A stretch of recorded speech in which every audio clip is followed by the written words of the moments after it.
Hi everyone, my name is Daniel Shealy, and I'm making this video because I've seen there's not a lot of informative videos out there on YouTube about cerebral palsy, which is a disorder I have, I guess you could say. And there's not a lot of videos that represent people like me that are in the middle of the spectrum that have CP who are independent but still dependent, and I've never seen a video about cerebral palsy that explains what it is, because there's a bunch of different types. People just think cerebral palsy, they think the one I have, which is a spastic quad CP, which means that I have spastic movements in all four limbs, and although I can speak regularly well, there's other individuals who can't speak who have CP, but who can walk and do different things, so CP varies case by case, but I just wanted to touch on a few different types of CP. So, like I said, the first one that I have is the first one that I want to touch on is spastic quadriplegic, which is what I have. And then there's another type called spastic hemophilia, and that affects one arm, one hand, and one leg on one side of the body. But there's also spastic diaphilia, which involves muscle stiffness that is predominantly in the legs. The arms may be affected to a lesser extent. And then there's dyskinesthetic, which affects motor patterns, and they're characterized by slow, uncontrolled, weltering or jerky movements of the hands, feet, or legs. And then there's two more. There's ataxic and mixed, and the reason why I'm reading off of them is because I don't know everyone by hand, so I just know mine, but I can put more information down in the description of where I got all the information, so you can research it further yourself. But like I said, there's a bunch of different types, and the ataxic is CP, which affects balance and perception. And then mixed, there's a wide variety of everything that you can have. Now that we talked about what CP is, there's a bunch of different things you can do. There's things that you can do medically, physically, and then socially. Medically, you can do a bunch of different things in the medical field, such as brain scans, EEGs, laboratory tests, and additional tests. As well, you can do vision, hearing, speech, intellectual development, and movement tests. And those just kind of gauge, where your baby or where you are at a certain point. There's still some times now where I have to do those tests. Aside from medically, though, you can also do things physically. You can obviously go on medications. One that I'm familiar with is baclofen, and that essentially just relaxes the muscles. But you can also do Botox, which is a good avenue as well if you want more long-term effects. Botox just does the same thing as baclofen, but because they inject the Botox right into your muscle tends to relax for a longer period of time. And the baclofen, I'm sorry, I forgot to mention, it's an oral tablet, so it does the same thing, but that's neither here nor there. Other than those, though, you can also have a baclofen pump, and it's essentially like the oral baclofen, but with the pump, you actually get a spinal tap, and the baclofen goes directly into your spinal cord and throughout your nervous system to kind of relax the muscles. And if I didn't say that before, that's what the baclofen does. It relaxes the muscles so that whatever movement you do have, you can function more easily in your everyday life. Okay, besides the surgeries and the medications, you can also do therapy such as physical therapy, which focuses on your physical movement, learning how to really become comfortable with the CP and really improving on or working with what you have physically. You can also do occupational therapy, and occupational therapy deals with more life skills like eating and dressing and feeding yourself. In occupational therapy, it's all about learning how to do daily living things better for yourself so that you aren't as reliant on other people in your life. And then you have speech and language therapy. Speech and language is used for children with CP who might have a speech impediment. I know I had to do speech and language therapy when I was in kindergarten because I had a really hard time reading and a really hard time controlling my tongue. But through speech and language therapy, you can overcome those verbal challenges that you might have or that your child might have. Aside from that, you also have the final form of therapy, which is recreational therapy.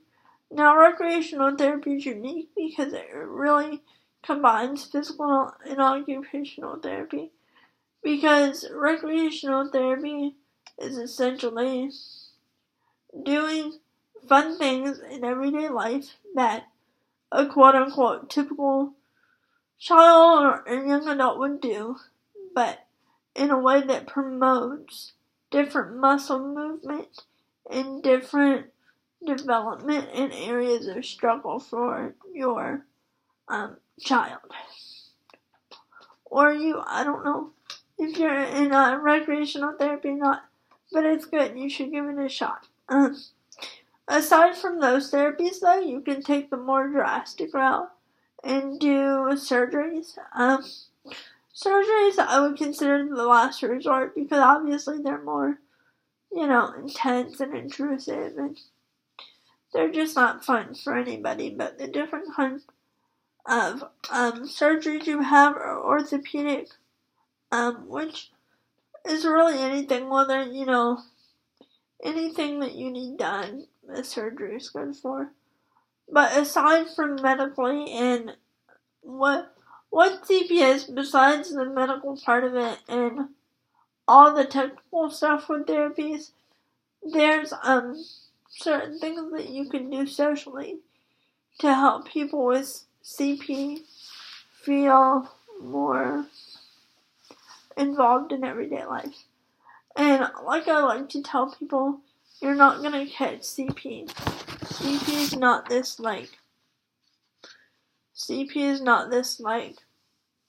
disease that if I touch you, your life's going to get worse.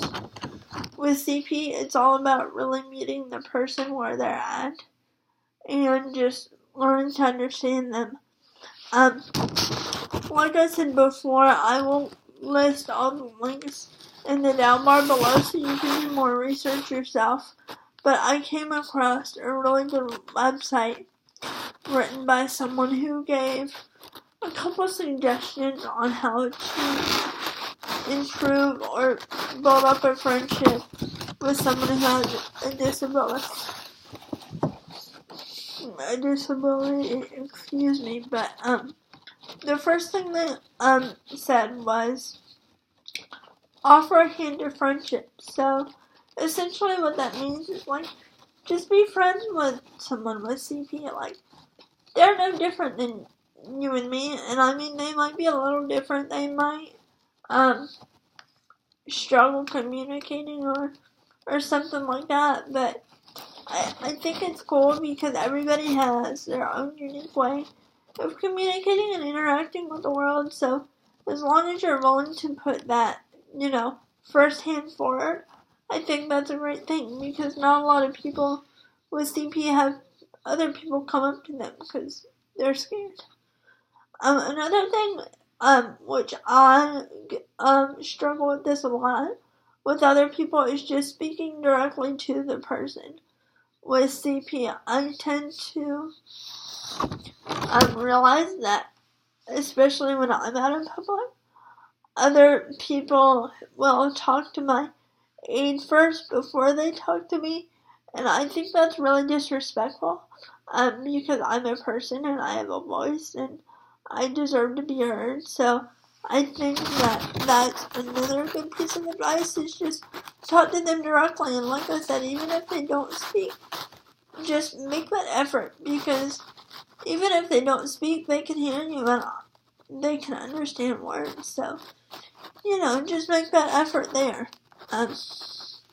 Another thing, this I already mentioned before, but again, they said speak with them as you're speaking to any adult. So, I'm 23, but most people wouldn't realize that.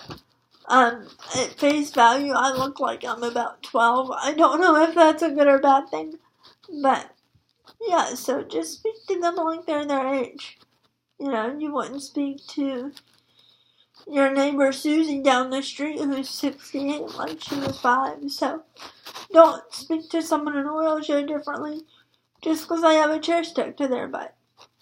Alright, so the next tip they have, and I know there's a lot, but the next tip they have is avoid laying on the chair. Oh my gosh, this is such a pet peeve of mine. Although the chair isn't a part of my body, it is an extension of myself. So imagine if someone went up to you and they just constantly leaned on your shoulder all the time. Like, that would get super duper annoying.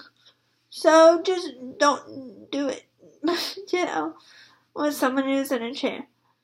Also, like I said before, listen intently to someone, especially if they have trouble speaking. Just because they have trouble speaking doesn't mean that they don't want to speak or be spoken to. So if you notice that this person is having trouble speaking, just take the extra time, because they might have something really cool to say. Also, this is a really important one that they should have put first, but always use person first language. So, for example, instead of saying a person with cerebral palsy, say a person who happens to have cerebral palsy. The disease is not the person. The person is a part of their disease, if that makes sense. Finally, if you're afraid to say, like, let's walk with me, that is not an offensive thing to say. I tend to like it when people say that, because I consider my wheelchair as my feet, so of course I'm going to walk with you. That's my version of walking. So when people say, oh, you're rolling with me, you're not walking, that's kind of like, well, no, I am walking with you, I'm just walking in a different way. So aside from that was just a little preview about cerebral palsy. I hope I didn't bore you too much. But I hope you learned something from it, and I hope you take away a more positive view of cerebral palsy. I know it tends to kind of be outshadowed by other disabilities, so that's mainly why I wanted to make this video. Like I said, if you would like to reference any of the material below, go ahead. It's always good to be more educated and more well-rounded, so the next time you might meet someone with cerebral palsy, just say hi. Bye.